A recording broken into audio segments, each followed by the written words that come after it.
Les lois, les coutumes et la justice dans Game of Thrones trouvent-elles une inspiration dans la réalité? C'est ce qu'on va chercher à découvrir.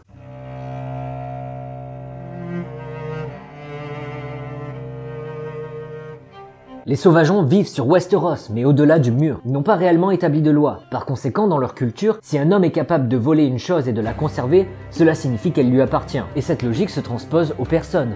Un homme souhaitant épouser une femme va la kidnapper, et s'il parvient à la soumettre physiquement et sexuellement, alors ils seront considérés comme mari et femme. C'est d'ailleurs ce que Ygritte fait remarquer à Jon Snow après le passage de la grotte. Néanmoins, ce n'est probablement pas toujours chose aisée pour l'homme, car les sauvageonnes ne sont pas aussi faibles que la plupart des autres femmes. Dans la réalité, deux types de mariages peuvent dans un sens se rapprocher de la logique des mariages des sauvageons dans Game of Thrones, le mariage réparateur et le mariage par enlèvement. Le mariage réparateur tout d'abord. On retrouve les premières attestations de ce type de mariage dans le code deutéronomique, qui s'inscrit dans le cadre de la religion juive, puisqu'il s'agit du 5e livre de la Bible hébraïque et du dernier livre de la Torah. On y retrouve l'hypothèse suivante. Si une fille victime de viol n'était pas fiancée, le violeur devait alors payer une amende au père de famille et épouser sa fille sans possibilité de divorce. Cette solution du mariage est dans cette logique-là perçue comme une forme de dédommagement, mais aussi de protection pour la femme, puisqu'ayant perdu son honneur, il lui aurait été difficile de retrouver un autre mari. Faisons maintenant un bond d'environ 2500 ans dans le futur de ces personnes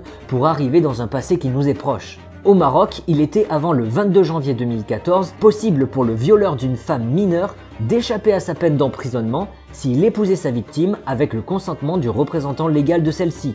C'était l'article 475 du code pénal marocain qui en disposait ainsi. Là aussi, l'intérêt pour la famille de la victime était d'éviter le déshonneur. Mais à la suite du suicide le 10 mars 2012 d'une jeune fille qui s'était retrouvée confrontée à cette situation, ainsi qu'aux mouvements de protestation qui y firent suite, après accord du gouvernement islamiste, le pouvoir législatif marocain vota pour l'abrogation de cette disposition. Il n'est désormais plus possible pour le violeur d'une femme mineure d'échapper à sa peine par le biais d'un mariage.